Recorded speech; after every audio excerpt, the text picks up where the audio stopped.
30대 후반의 부부가 어릴 적 아내의 전 남친과 함께 술을 마시는 모습은 흔치 않습니다. Who do you think they are to each other?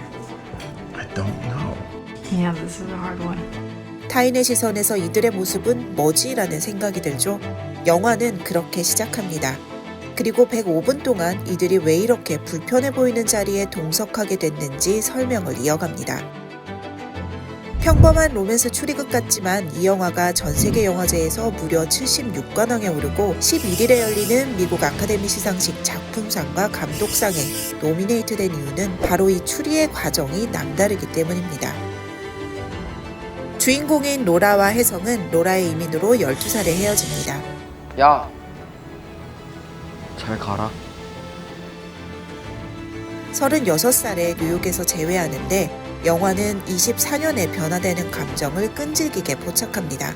혜성!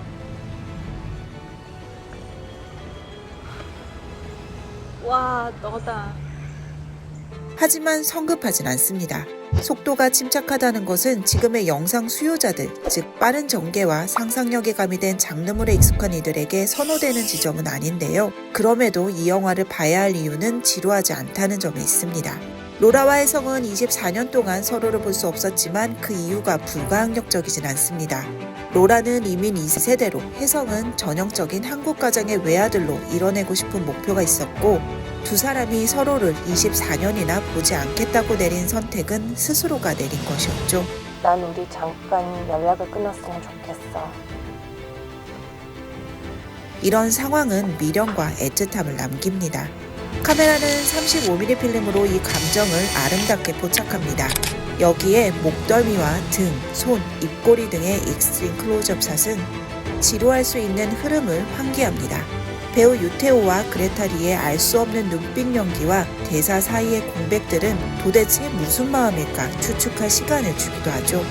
반전과 괴기, 비명, 가상현실 등은 없지만 호기심과 애틋함, 성숙함 등이 영화에 넘쳐 흐릅니다. 바로 여기에 영화의 정수가 있다는 것입니다. 셀린송 감독의 말에 따르면 해외 관객들은 영화에서 한국어로 등장하는 인연이라는 단어의 의미와 해석에 매료됐다고 합니다. There's a word in Korean, 인연. It means providence or fate. 하지만 인연이라는 개념이 이미 충분히 익숙한 한국 관객들에게 이 영화를 선택해야 하는 이유는 좀 다른 지점이어야 하는데요. 해외로 향하는 비행기에서 또 시사회에서 이 영화를 2번 본 입장에서 말하자면 비록 속도는 느리지만 감정은 너무나 깊기에 오랜만에 감정 몰입 상태를 경험하고 싶다면 충분한 영화라고 말할 수 있습니다.